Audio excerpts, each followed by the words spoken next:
Hi, Jim Ziegler, the Alpha Dog, and this is the Dawg Pound. And this week, the posse's a little short, but we got the three of us, the three amigos here. Jim Ziegler, the Alpha Dog, Bobbie Herron, the Queen of BDC. Hi, kid. Hi, you. Oh, and the Empress of Executive Management, Love it. Love the dress. often known as one of the most brilliant women in the car business, my friend Jennifer Briggs. You know, Hello. today we're going to talk about something. I see a lot of people stepping out and getting into consulting and training business. Everybody that's out of work decides to be a trainer nowadays.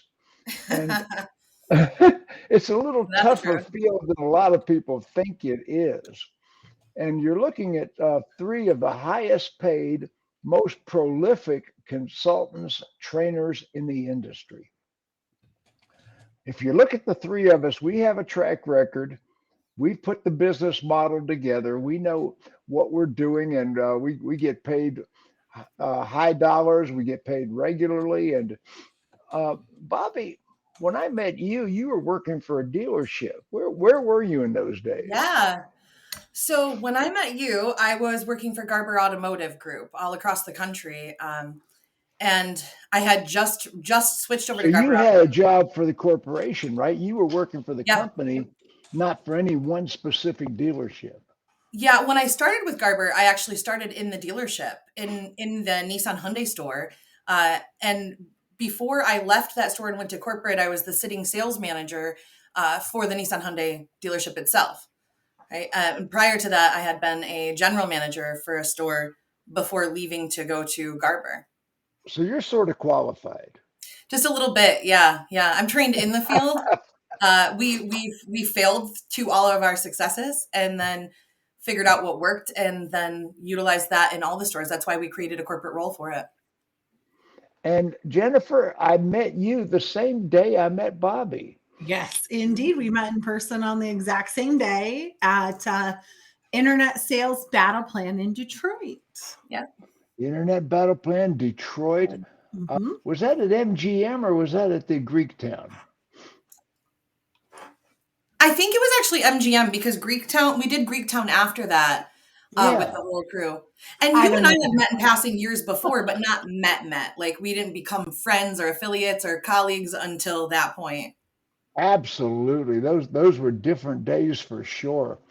And Yes. let's go with Jennifer. Jennifer, what were you doing at that time? Well, at that time, I was the e-commerce director for Feldman Automotive Group in the Detroit area. Mhm. So, was running digital sales and marketing operations for that automotive group. Um, Shortly before that, I had been in Bobbie's backyard at Garber, which ended up working out really well for us. Um, It but did. moving down to Detroit opened up a whole new opportunity for friendship and partnership for Bobbie and I. Well, It how did you certainly get did. in the consulting business? I mean, from the dealership realm, all of a sudden now we got Jennifer Briggs, next level in corporate. What in the world? Tell me about how you made that transition from car dealer uh, to Well, consultant to trainer. I think the start into that, Bobbie and I both were recruited by the number one e-dealer in North America, which was Mhm. Cardinelli Automotive Group. I Was that was the beginning? That was the beginning. Yeah. You Beginning of met them at my conference. I did. Well, and what was interesting was shortly I had the first time I got a keynote stage. It was at Digital Dealer 18 or 19. And I remember him approaching me after that and saying, I don't care, what it is, we can figure this out, but we are trying to expand our management driven focus across the country and we want you to come on board. And then about 3-4 months later we got Bobbie to do the same thing. yeah. And it was a great learning experience. And then from there, I went into business on my own with consulting, and have just been in it ever since. And it's a lot different for me. I actually was, the last time I was on site, I had one of the sales managers be like, I've never met a consultant who actually works when they're in the store. And I was like, oh, look, speaking of Cardinelli, there's Jim Faust. Hi, Jim Faust. You know Jim Faust, of course. Of course, we know Jim Faust, but yeah, it was just a natural transition. I had some things happen in my life, and when I was working with Cardinelli, they had me on the road about 70% of the time, and I had some family issues. So it Well, you've got a family too. I Traveling was do. Oh my gosh, I know. traveling is something we're going to talk about, balancing family and travel, and you know. Yeah. Another It- friend of ours, Elise Kephart, has a lot of problem balancing family and It's travel and A lot of it's opportunity. difficult. Yeah. Yeah, it's something you really have got to learn to do. And I learned 70% of the time on the road was way too much for me. It was exhilarating to be able to help that many dealers. But at the same time, right, family has to come first. And I don't have a stay-at-home wife to take care of the kids or anything like that. Like a lot of fellas in the business do have that. But now I or control my stay at home husband. That sort once of upon a I had time. a stay-at-home husband, so Once upon a yeah, time. it happens. But excuse my sniffles. You know, it's been a yes, cold snap here in Atlanta, and I'm got a I'm little all sniffle. swollen, so I feel you. Oh, I'm telling you. But anyway, I traveled 250 days a year for 30 years. It's a lot of travel. I'm luckily I had a son and I had a wife and a puppy, and I was home on the weekends most of the time unless I was doing a keynote speech. So Yeah. Hmm. so I traveled. But one thing I'm noticing here, and it's kind of interesting, I have created more consultants in the automobile industry through my conferences and my mentoring and some of the things I've done through the years. I mean, I'm looking at you and Bobbie. Both of you launched at my internet battle plan. Elise Kephart launched at my battle plan, and 5 or 6 others launched. It's amazing how many people you know, did Well, that. I think that just speaks to the type of crowd you drew Yeah, off your internet battle plan conference. yeah. Amazing. Bobbie, now you started out with the Cardinelli group, Mhm. ZMOT, and how did that go down? Well, so I actually was in the process of leaving Garber and getting ready to announce that I was opening my agency.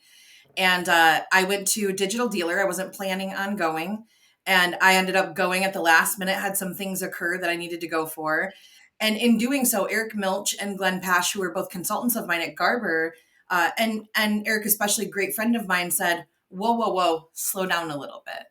You're going to have to learn to service, to sell, and to do all the things that you're doing at the same time. And so just take a step back and really think about, are you going to be able to give clients everything that you're wanting to give them?" This was shortly after my 40 under 40. And when I was really frustrated with the way that the vendor world handled situations with dealers and the lies that were told. And I was really frustrated about it. So I took a little bit of a step back in that moment and had some more conversations going through that week and through that weekend. And in doing so, ended up deciding to have a conversation with Eric Gale of Cardinelli, who Cardinelli also owns Zima, as you know, right? And so did Jennifer as well. We had different timing on that, but Jennifer started the conversation first. And then through going through battle plan and reintroducing the intimacy of those conversations, having the time to be able to sit down and really have a conversation while we were exploring what was going on in automotive was just the push I needed. And they made me an offer I couldn't refuse. So for Cardinelli, I came on as their And I consultant. think you got some pretty good training with the Cardinelli I group did. too. I did. Yeah. I could never say that I didn't. With ZMOT gave me the ability to, ZMOT ran as a marketing agency in a lot of ways as a partner to dealers, but it gave me the ability to start to build a consulting network. And the agreement that I had was that when I left them, I had a contracted time. when I left them, I was allowed to take all my clients, including Cardinelli, with me, which I think says a lot for the relationship that was built and what was happening. We were the Ward's e-dealer of the lifetime, of the year, of the world, whatever it is they call it. And they had that standing before I came on, but they maintained it along with all of us there to help us, including Ashley Mayberry. So they were 7, then 5, yes, then 2, then 1. then They 1. were Yes. 7 when I started. They were top 10 before, but we brought them up. And you know, it was a great opportunity because it gave me the option to learn to do something I think a lot of consultants who jump into our industry don't know how to do, and that's scale. Not overpromise, not know how to scale. And I was given an opportunity. Well, let's start out with something. A lot of people are watching this broadcast because they want to start their own consulting, their own training. And there's one thing you have to do before you start a training company. You have to have longevity, experience, and a track record. We should say track record first. And not just a track record doing it, a track record leading it. Because being able to do something and being able to teach something, they're not the same thing. Yeah. Yeah, I think that's, we see a lot of that. And I'm going to teach them how to do their job. When I'm going to teach them how to do their job, I better be better at their job than they are. Yeah, how can you teach somebody something better than the people instructed? Does that make sense? It makes complete sense. There's a huge variable between having the skill set to be able to accomplish something on your own and having the skill set and the ability to learn how to help somebody else hit their goal as well. We see this all the time in a dealership with a salesperson versus a sales manager. The top salesperson on the floor is killing it. They get promoted to sales manager. Everything kind of tanks because nobody stops and says, wait, how do you teach somebody to lead and to acquire the same result in a high performance culture as it is when you're doing it yourself? Well, and motivating and inspiring someone to do something is quite a bit different than doing it yourself. So I think one of the things that even if you are, and we see like Bobbie's example of sales to sales manager is a really great one. And I even think about, because I was the first one because of the, my family issues and stepping away. But I can remember as I was handing off some accounts to Ashley, who Bobbie just mentioned. And she goes, Jennifer, I just don't understand how to do what you do. Like, I'll go in, I'll train, and it'll last for 2 weeks, maybe 2 months. But like, you go in and they're on it. And I told her, I said, well, I just have this ability to, I just reach into somebody's guts and flip that inspiration and motivation. But if you can't take the time to understand who you are trying to train and what their triggers are, because they're not going to do it just because you said so. They need to be motivated to make those improvements and to do those things. And honestly, I think that's one of the biggest struggles as a consultant or trainer or whichever, is being able to identify, adapt, and inspire the different personality types. Because I mean, especially since you're a girl. Yeah. Look, it's okay. It's okay to say, because here's the situation. You're not wrong. Here's where we get a little bit lucky. And what I've learned is that I always hear people say, it's harder for women in our industry. It's hard for all genders in our industry, and they all carry a different struggle. Might I say, it is less likely that somebody in a room full of people is going to, hang up on me or walk out on me or not pay attention to me, especially when I'm trading in the southern states, because they've been taught to be polite because I am a woman.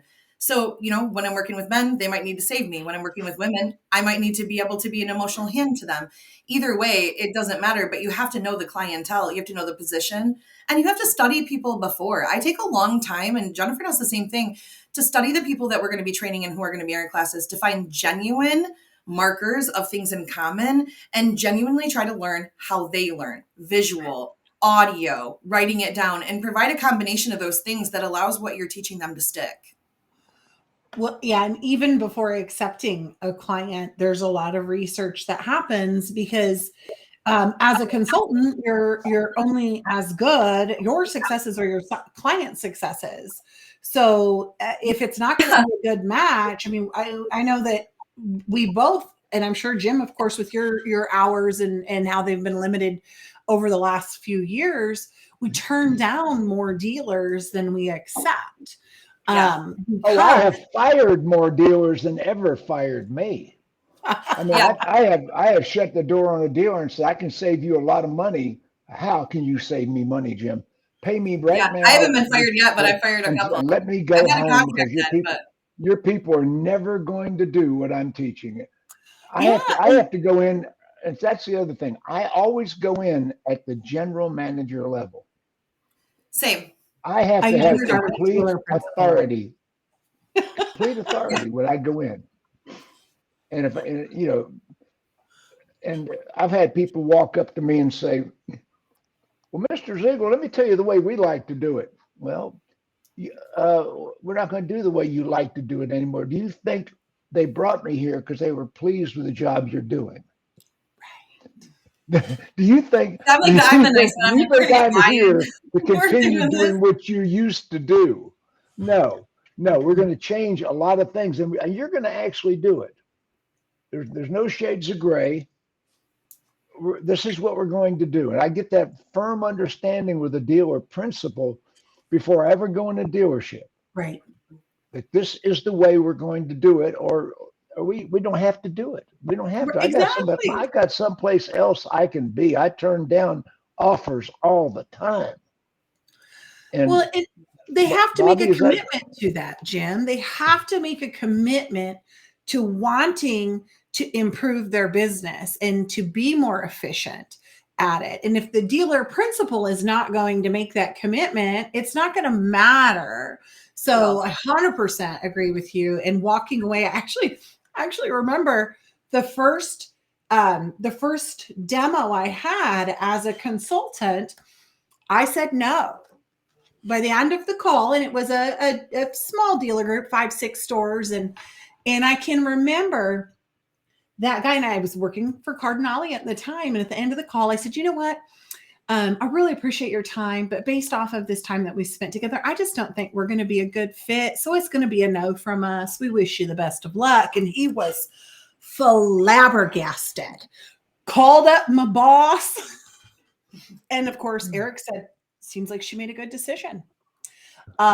Because it's a waste of the dealer's money. And I have told people that before. I'm like, look, if you can't commit to getting everybody to be, on the bus, then, I mean, you might as well just take that money out to the lot and light it on fire. Yeah. Well, you guys got started, out of the Detroit market. I came out of the Atlanta market, and I got in the consulting business. Excuse my sniffles. I got in the consulting business strictly by accident, because I had made a high 6-digit figure, which in 1985, that was a lot of money.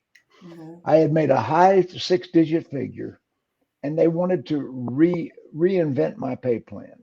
Isn't that the story that most people have, though? They decided that they were paying me too much, and I came home to the wife that day, and I said, I'm done. I packed up I went out to the shop and got my Salesman Samsonite 2 Valvoline boxes. Salesman Samsonite. So I got my 2 Valvoline boxes. I packed up and I said, I'm starting a consulting company. There you go. And Debbie said, who else is doing this? And I said, nobody. When I started this, there were none of us. Yeah. I created our business, our consulting business. There were no consultants to the car business when I started it. I flew to Atlanta. I flew from Atlanta to Detroit, and I met with the Ford Motor Company, and I came back with $1 million contract. That's how I started. That's how I started my company. I was consulting the Minority Auto Dealers program. I was the F&I school for Ford, and I was on all the Ford training videos.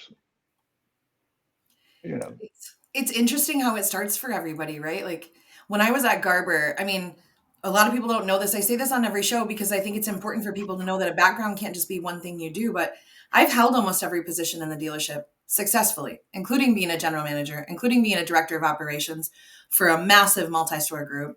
And in the end, before I transferred over to owning my own company, Well, that's my why role you was were qualified to to be a consultant and a yeah, but a lot trainer of people don't know because that. you've held those positions. I'll Now, never forget. Jennifer, you've held those positions. Yeah. Yeah. And that's why I like to work from the top down. I'll never forget. I was sitting at Women in Automotive at a private conversation with Adam Aarons and Lisa Copeland. And we were talking about operations and financial statements, and we were talking about accruing costs and compensation being in line. And we're having this conversation, and no kidding, that Adam Aarons, who I love to pieces, he goes, "How do you know that stuff?" And I was like, "What do you mean?" He's like, "Don't you do BDC?" And I was like, "That's so cute."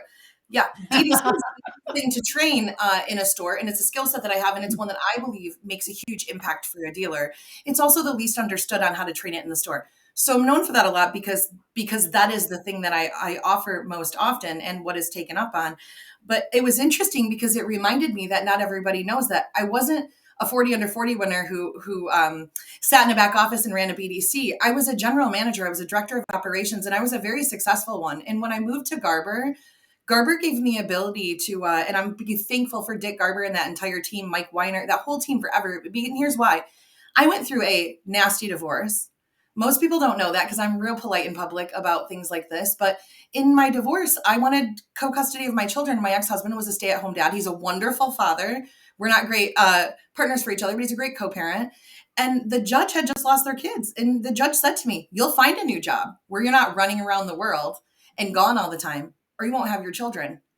And Garber gave me the ability to go from being a general manager and being an operator to coming in and saying, "I'm going to start all over from ground zero, write my own pay plan, work my way back up with the hours that are allotted for what I want to do." And then stood by my side while I did it. And I thought that it was phenomenal. We built an entire internal marketing team at that group. How long were you commuting at that GM job, Bobbie? That part, I think, was the kicker for the judge. I commuted an hour and a half every day. Yeah. I never actually, in my entire career, including when I worked at Garber, I never lived closer than an hour and 15 minutes to the dealership that I was at. And actually, an hour and a half was probably me speeding when I was going there. But here's the if thing. you're from Michigan or been to Michigan, you realize half the year, that's actually a 3-hour drive. That's no. So we joke about me being bad at mornings, but look, there was a time when I was good at it. I opened my company so I didn't have to be. No, I'm kidding. But before I left to come into consulting, I was essentially a consultant at Garber, right? Like that wasn't the title. The title was an operations title, of director of ops title, a marketing title, a BDC title, and everything title. But I ran around the country working as a partner, a true partner to every GM, which, by the way, is a managing partner in the Garber Automotive Group, in the entire group. And we did everything that I do now. So I was already doing this before I decided I wanted to do it on my own. Let's go to another part of our business. Mm-hmm. You know, I have consulted thousands of dealerships. Literally, I've stood in 1,000 showrooms. I've been I have caught ups, desk deals, done F&I, taken TOs in more than 1,000 showrooms in 49 states. Yep. I've done 98 keynote speeches for state dealer conventions, not a speech on the program, but the opening keynote for 98. And I spoke at 17 NADA conventions with workshops, always in the top 10. So once again, we talk about having credentials, there are so many people that are training in dealerships right now. Now, dealer, pay attention. You're hiring people that are not qualified to teach your people. They were failures in the car business, and they jumped out there and decided they're going to consult dealerships. They got a bunch of Facebook credentials, and they got no experiential credentials, no track record, no success stories that are their own. Yeah. Start screening who you're hiring. Well, and I'm just really because they look good. No, yeah. And I'm very concerned going forward, where so many people were circumstantially successful through these last couple of years. And I remember it was like a year and a half ago or something. And I remember seeing some young lady posting about, I've been selling 20 cars a month and I'm gonna start consulting and I'm gonna be the best sales consultant. I know who you're talking about, and that's a good case in point. And it's like, you sold cars and good for you. I mean, again, entrepreneurial spirit, right? As a dealer, you've got to take a look at that. And where she had like 6 months experience on the floor in a very restricted inventory situation where profits are just coming versus folks who've been in the industry. I mean, I just celebrated 20 years. Yeah. In September, and my experience has not always been in the operations side. I spent the first 8 years in accounting, right? Running all of the different ancillary businesses that were connected to our dealer group, starting that sublet service center that I always like to tell people, make sure you have something like that so you can have the most profitable used car department ever. And so before coming into and becoming, I didn't know anything about marketing and internet. Like I laughed, the first internet lead I ever worked came on the fax machine. I mean, I remember those days. Yeah. We were probably working the same leads back then, B. We probably were, come to think of it. When I was marketing Ziegler Super Systems in the 90s, it wasn't internet marketing. And I found out that Sprint had free phone service on the weekends. So, and I had 40 employees. I got up to 4 employees, 6,000 feet of offices. So I found out Sprint was offering free weekend phone service. Oh, yeah. So I had a computer that would stand on its back wheels and spin the tires in the day. And at midnight on Friday night, my computers would start sending out faxes on Sprint. Yeah. No charge. Goodness. Weekend. I mean, Friday night, midnight till Sunday night at midnight, we sent out 10,000 faxes on a weekend. Oh my goodness, I love it. I had to send a fax the other day because a place wouldn't take an email, and I was just so annoyed and disgusted. I'm like, this is not still a thing. This can't still be a thing. What do you mean? You know who uses faxes today is doctors' offices. Yeah. That's what it was for. I was like, this is insane. It rang busy 7 times. Pharmacies, gotten to a point where pharmacies and doctors' offices communicate faxes. And Bobbie, I mean, we have e-fax now, right? It's the same thing. I hope you didn't run down to the print shop and wait. No, I didn't. I did an e-fax, but I'm telling you what, it rang busy 12 times. And I was like, come on, we're not past this yet. Okay, back to the subject. We're way out there. Jim, that reminds me. Now the question I want to ask is, how do we charge? How do we charge? I charge custom to the client, the market, and what it is that we're trying to do.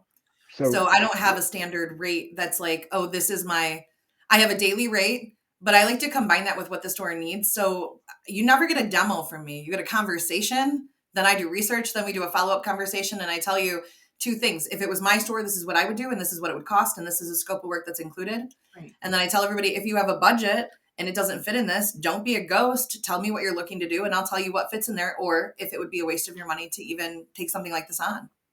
Yeah. Mine is very similar. There's the on-site rates. Then depending upon the service that they need based off of that exploratory call. But there's everything from, and I like to leave my accounting days in the background, but from the accounting department to the service department to marketing and sales, I do primarily nowadays focus on management training.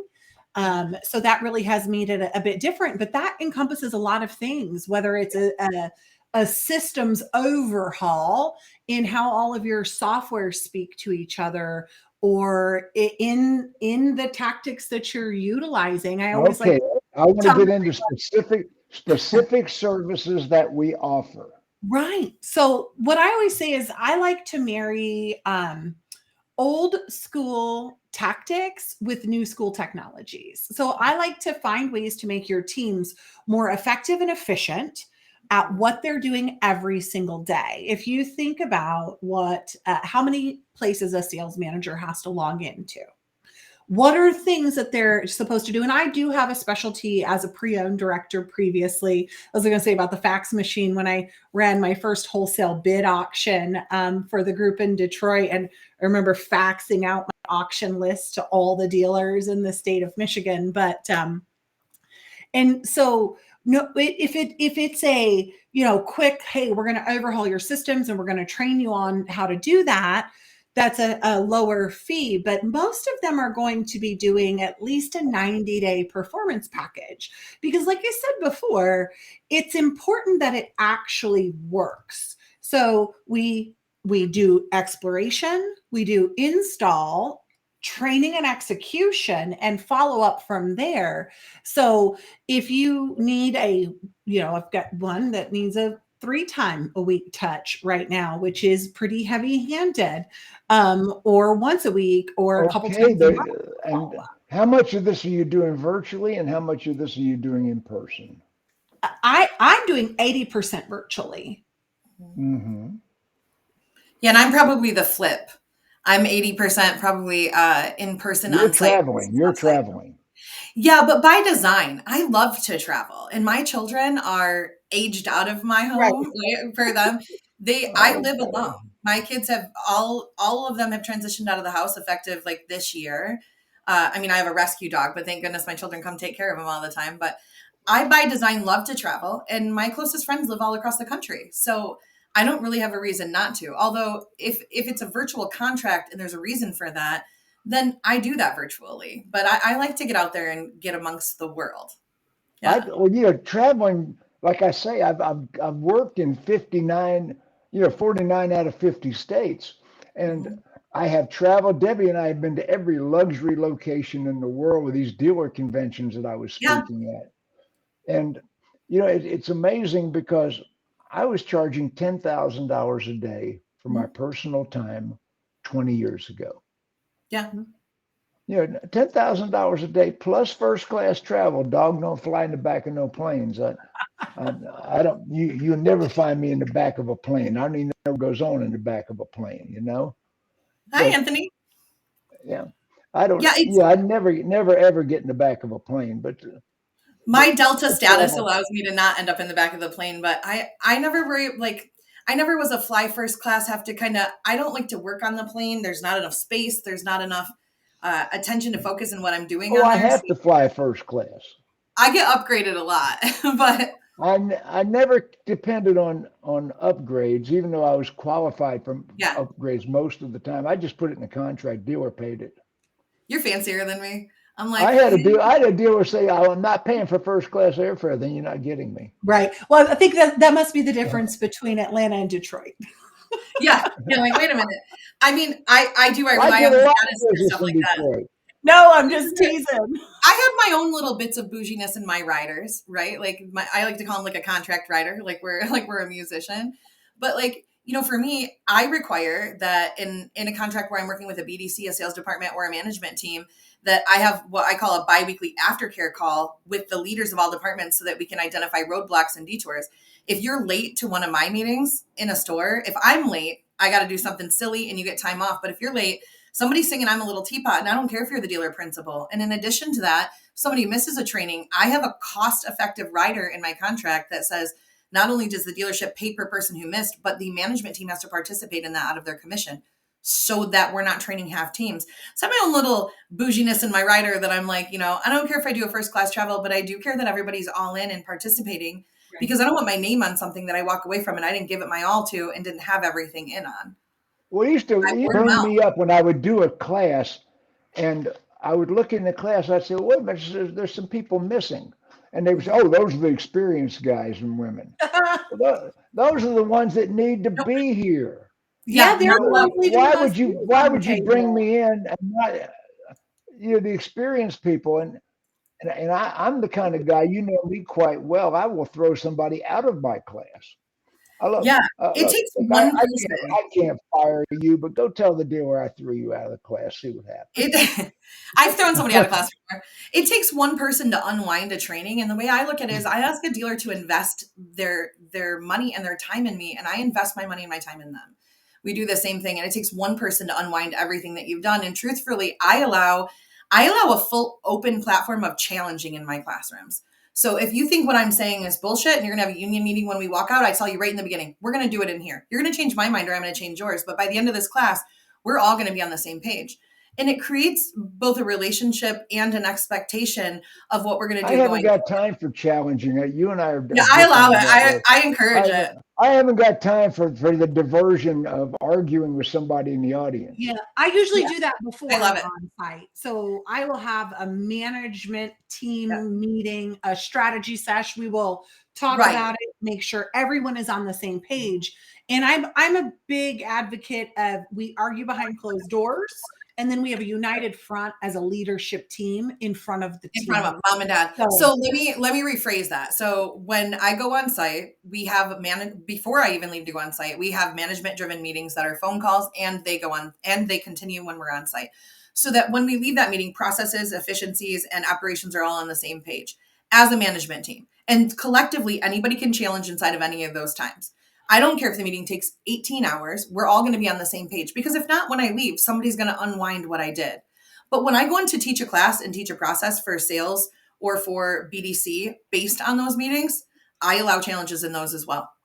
And you know what? It happens 1, 2, maybe 3 times. But what it doesn't do is nobody walks out of the meeting and goes and has a union meeting while they're out smoking a cigarette and unwinds what I've done. Because I tell them in the beginning, don't be weak. If you don't agree with me, speak up. I don't want to hear about those meetings later. And that challenge alone has helped me with many teams go, we're not going to say something different when she leaves the store. Or somebody's going to call me and tell me so that I can get back involved in what's happening. And it's been a successful setup for me. But my personality type is just that. So it works really well that way. Well, I have a track record of putting real sticky programs in a dealership. If I put a program in a dealership, nobody's going to unwind it. And I get that firm agreement with the dealer. We measure the processes. I've started doing something this week. You women are way ahead of me. I just started doing virtual Zoom trainings. I did my first virtual training. Now, as you know, I've been teaching a class at Northwood University for general managers, 4-year college with a major in automotive, and I'm back for the spring semester. So I think I'm back in spring too. I'm excited about it. How about that? Teaching a class at Northwood, Professor Alpha Dog. You know, it's kind of interesting. So I got the idea. Why am I holding back? And I did my first Zoom training this past week, and the results are incredible. I mean, the general manager of the dealership came in one of my private groups raving about what they got out of the training. That's awesome. Unsolicited. I didn't ask you to do that. Yeah. And I'm going, wow. Yeah. So Zoom allows us the ability to read and interpret body language and behavior in a way that we couldn't before when it was just a phone call. And I still do phone calls with clients, but for the majority of my clients that I work with and majority of the partners that I have, I require a Zoom call because I want to see you to be able to read you, emotional intelligence. Well, I got to see you. I got to see you. Yeah. And I tell and at Northwood University, I got 35 students in a room. Looks like a big ass Brady bunch, you know. And I'm looking at all these kids, and they turn their cameras off. No, I want to see you. Yep, cameras on. Do not turn your cameras off. And so that's one of the things that I want out of Northwood University. I want to see the students. Yeah. And I talk to the students while I'm teaching, and encourage them to have conversations back with me. To get engaged. I think that's important. And, I think one of the things I know that I do a bit differently, and I always give credit to my accounting background for it. The way, because it doesn't have to be where Bobbie allows that open challenge.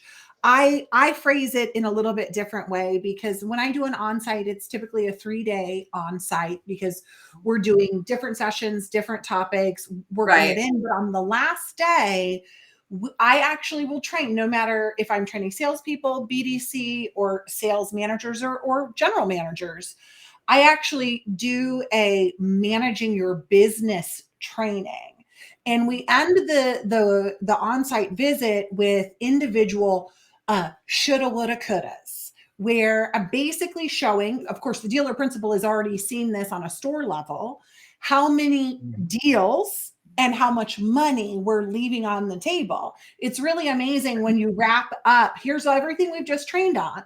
And the reason this should be important to you is not because your dealer principal wants you to do it, not because your general manager wants to do it, but individually to you, this is what it means to your family, to your house. If you should have, or if you would have done things in this way, in this efficiency, or this engagement tactic, or whatever it is we're training on, this is how much more you could have had. And I had to learn that very early on, because being an accountant, I speak a different language, right? And then getting into marketing, totally different language. It's a different speak. And I will 100% equate my success along the way for being able to translate it. Actually, that was the session I think that Eric Gill from Cardinale saw, was translating digital diva to car guy, was the session, because taking what all of those metrics mean and then translating it into something that they understand, which is units and gross. Because what is a 15% close rate if you don't understand in a unit volume and gross profit difference? And it's really amazing how people will be inspired to continue that when you personalize that income to themselves.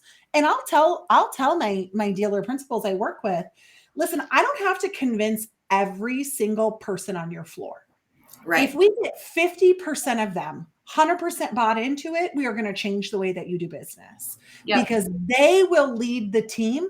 And the other half, right, they might be half in, half out, whatever. That's up to your managers to enforce and to inspect what's happening. But as they see everyone else get more successful, more units, larger commission checks, they're going to get on board. See, that's the problem. So many dealers, oh, well, I want my people to buy in. We don't care if they buy in. I know we're so different on this one. I don't care if they buy in. That's buying in is not optional. I mean, dealers, well, we're going to make it buy in. No, then you make it optional. Buying in is not optional.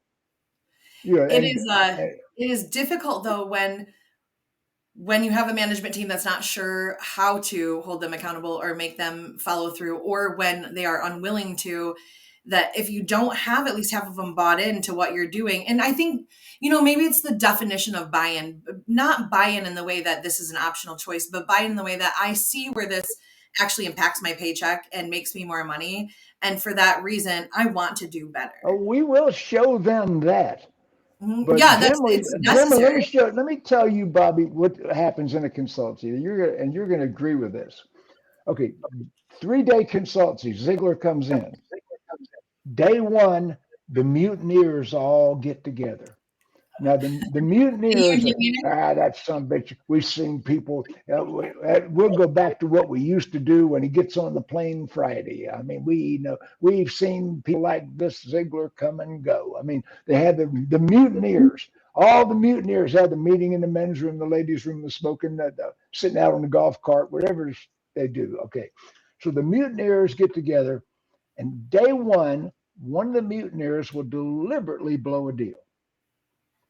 Every single consultancy I've ever done, and I tell the dealer in advance, day one, they're going to make a customer angry on purpose to show that our processes make people angry and upset, and this won't work. They're going to prove it doesn't work. They're going to blow up a customer. They're going to have a lot of emotion on. Okay, that day one. Day two, we're going to hit a record-breaking deal. We're going to hit a deal that everybody in the dealership talks about. And day three, we're going to be slapping high fives. But that day one, when the mutineers want to prove that this won't work, that's the biggest day in a consultant's trip in the dealership, because the mutineers not only are betting against you, they're going to work against you to make sure it doesn't work. Well, because so many people are standing in their own way. And that's something I think that, I mean, I say that to people all the time, whether it's somebody I'm mentoring or a consulting client. It's like you have to figure out, right? The number one person slowing you down is yourself. So you have to get out of your own way. I had this conversation earlier this week and they were like, well, and I'm like, so what, now that you hear yourself saying this out loud, and this is a virtual support, where we're going to do an on-site a little bit later this week for this particular location. But, and I said, so do you hear what I hear? Well, it sounds to me like you're having a hard time breaking bad habits. Not that the process isn't working, but that you can't get out of your own way to slow down and speed up and do this in a more efficient way. You would rather keep doing it the same way and bang your head against a wall instead of listening and implementing.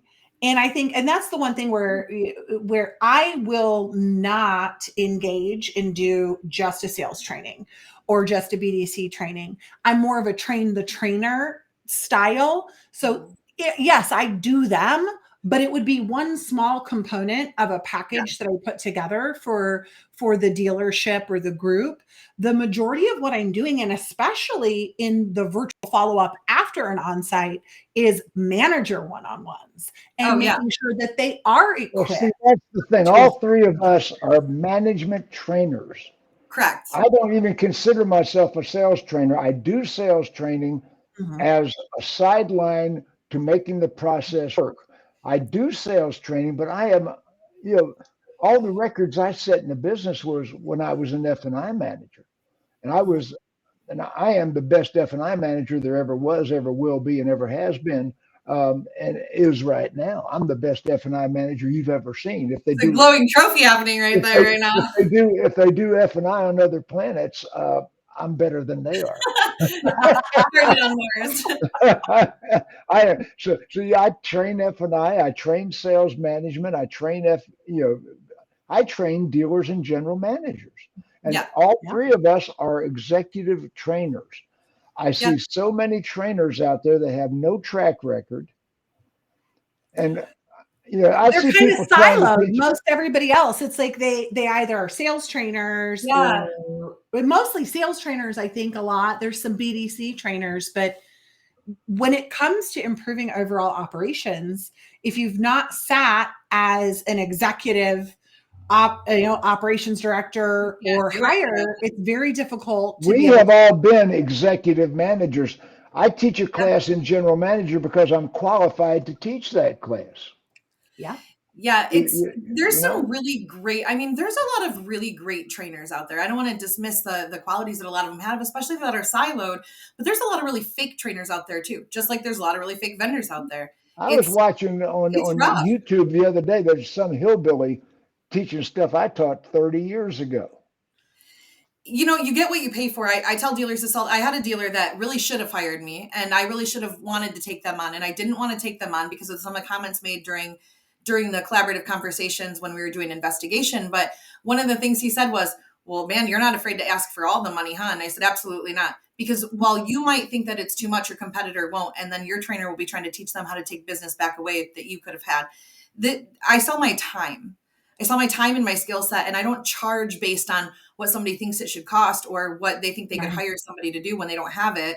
That's what it's based on. And you have to be able to be an executive collaborative trainer to be able to do that. And you have to have sat in those positions. There's no way that I can come in as a sales trainer and go, we're going to do a 3-day class and I'm just going to teach you the basics of sales training and not know what processes are happening in the store, not know what operations level insights need to be made. There's a ton of research that goes in before we arrive, during that visit, and when we leave. I call it aftercare work, the things that I do when I come back. I travel every other week, and on the off weeks that I'm not traveling, I'm doing after work for clients, or I'm getting things proposed for them for the next step going forward. I would never hire somebody, a consultant or a trainer, to come into my own dealership that wasn't doing that very same thing, because some cookie cutter templates might make us a lot of money and might be able to be just sold over and over and over again, but they do not work. They don't work. Well, most of what you're doing right now is BDC training, correct? Most of what you're doing? No. So the majority of my clients, I have clients that have me on retainer for operations for buy sell. The most of what I do is management driven training, but I would say a strong 35-40% is BDC, either complete builds, recruiting, pay plans, or inbound training. But when I do BDC training in a store, I require that the sales team also be a part of the training, and every single manager, because I don't teach BDC. I teach communication, operations handling, and how to deal with clients direct. And there's no reason in a store not to be training an entire team to be offering the same kind of experience. So I'm really known for BDC because I do a lot of it, but I work a lot. It's a thing that happens when your kids move out and you don't have anything to do. So no, I do a lot of operations, and primarily what I enjoy when I'm home is for work is I do a lot of CRM and technology training and partnerships for dealers. I work as a automotive matchmaker for clients to find the right product for their people and process, and then install and set it up for them in a way that the vendor won't do. Like, that's why everybody's like, oh, Bobbie loves VIN. Bobbie knows VIN is one of the most granular CRMs and can be customized for a store and a BDC. And so if I'm going to take you on as a BDC client, I'm not going to use a cookie cutter CRM approach that I don't have KPIs for. We're going to structure that. It's not an inexpensive option, but neither is paying for a CRM or a piece of technology that doesn't work for a whole year because you don't know how to customize it. And I was the first consultant that came out customizing CRMs. And I'm glad to see that both of you program. Yeah, we do. Yeah, we both program. Which, Jim, it's funny, if for the consultants that are watching or people that want to be consultants, I'm so sick of hearing consultants say like bad things to dealers about good consultants. Jennifer is my best friend. For a decade, we run independent companies that do some of the same things at the same level of quality, not all the same things, some of the same things. And we're not competitors. No. We're collaborators, and we don't have to compete in a market that says there's room for everyone who's doing a good job. And just say, like you, we're friends. We're not competitors. How many consultants have I launched? How many have I helped? How many have I referred? I mean, you look at all the consultants and trainers that I have helped, and I've boosted it. See, I have no envy.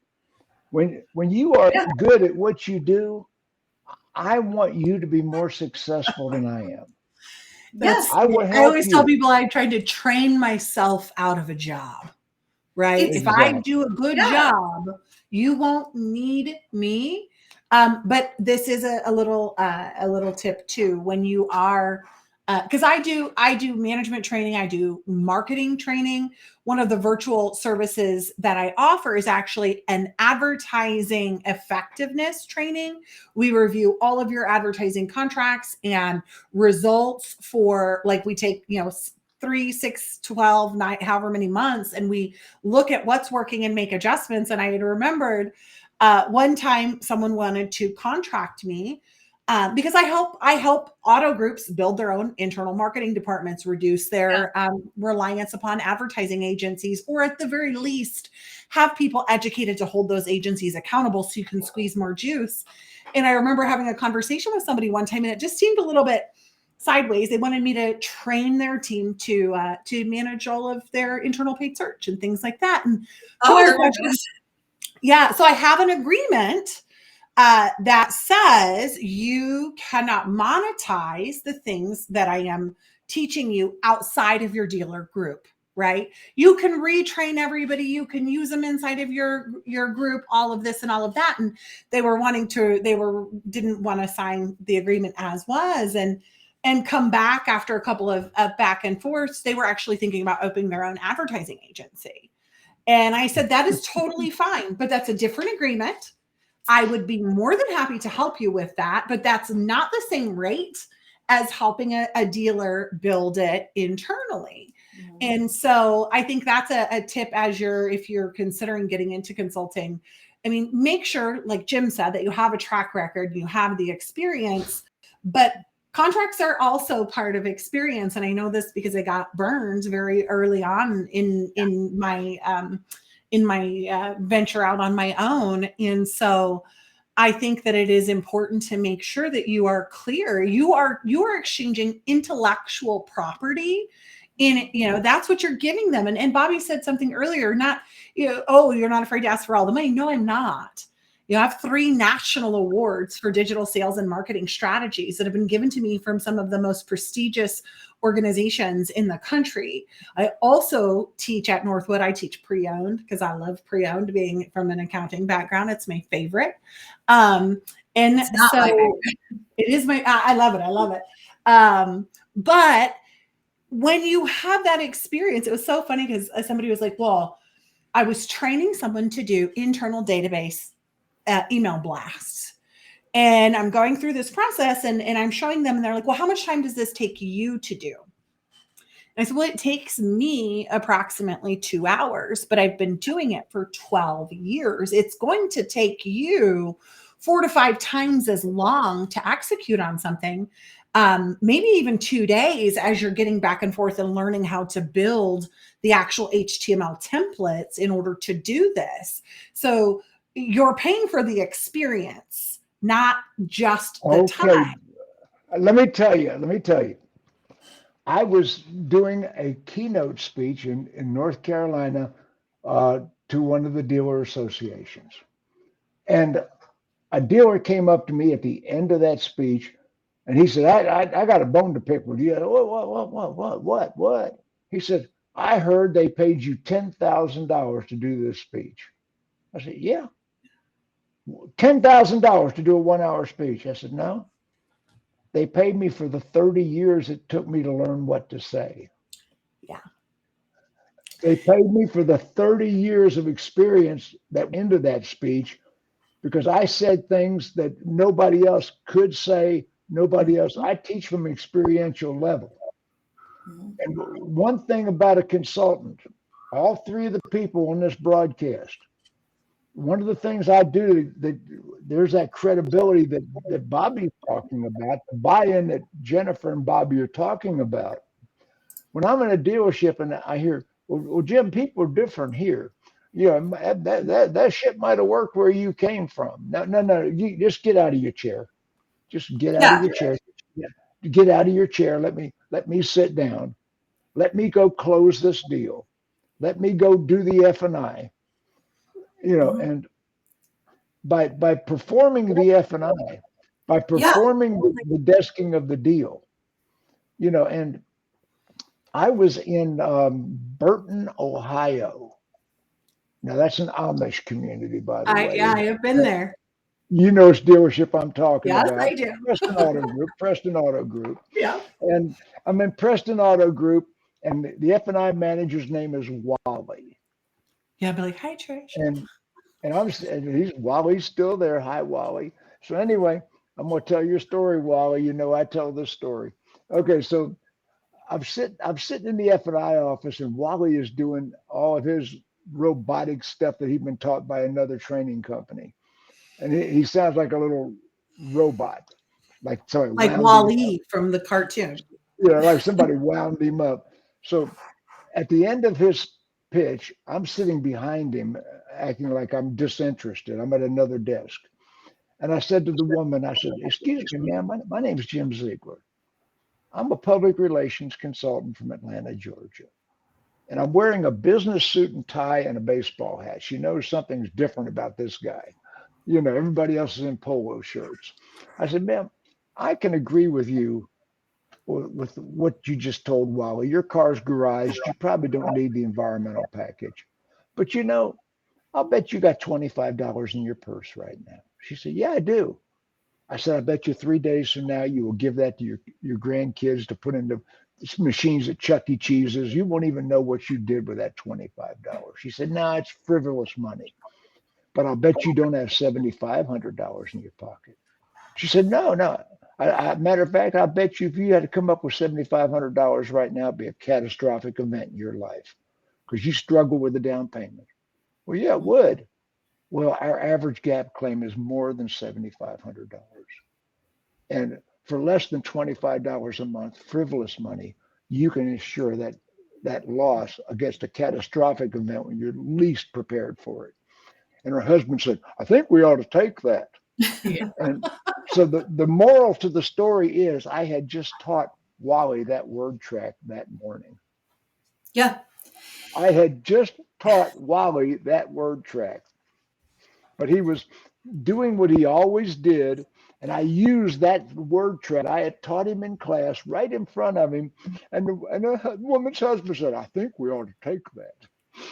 So, It's funny, consulting is bringing in a specialized skill set that you don't have in house or that you may not have in house. And I often think to myself, like people say, well, the cost of it's so much, but what's the cost of what you're losing over the course of time? It's much greater. It is much greater. And I don't have a good, little spiel that I throw out. And it would be much easier to just be known for one thing and just really ride that high. But that's not real. I win when my clients win. And I know that you're both the same way. That's why things are so customized. And that's why we only take on clients that are a good fit for us. Just like if you're a dealer or a consultant listening, you should be doing the same thing. Well, I've got a brand new website, guys. There it is. And I am doing Zoom training now. Like Jennifer and Bobbie, I will do virtual training now. I've never done virtual training until this past week, and it was highly successful. Check out my packages. King of adaption over here. And Yes. let's see, Bobbie, you've got your phone number right on. Look at you. You got your phone number got right it there. right on there. Oh yeah, send me a text. Okay. I'm a texter. Send her a text. She don't answer the phone. She's a texter. Well, she's I'm in kidding, store I'm so kidding. often. Yeah. It's hard to answer the phone when you're devoted. And- Yeah, I don't. I take the phones away when I'm in store. I take everybody's phones away, and that includes mine. Are gone. And You're not gonna have Jennifer mindset Briggs, discussions in next level digital solutions. Is that correct? That is correct. That's what we do is we create solutions. So I snatched up one of those dot solutions. I was sitting in Bobbie's bedroom when I bought that dot solution. I think I was cleaning my closet while she was A doing it. gajillion million years ago, it feels like. Design your tribe, people. Design your And tribe. there's Bobbie's website on the screen right now, Bees Knees Agency. Anyway, wave goodbye to the audience, guys. We've had a great little meeting here. I think it was great. Bye, guys.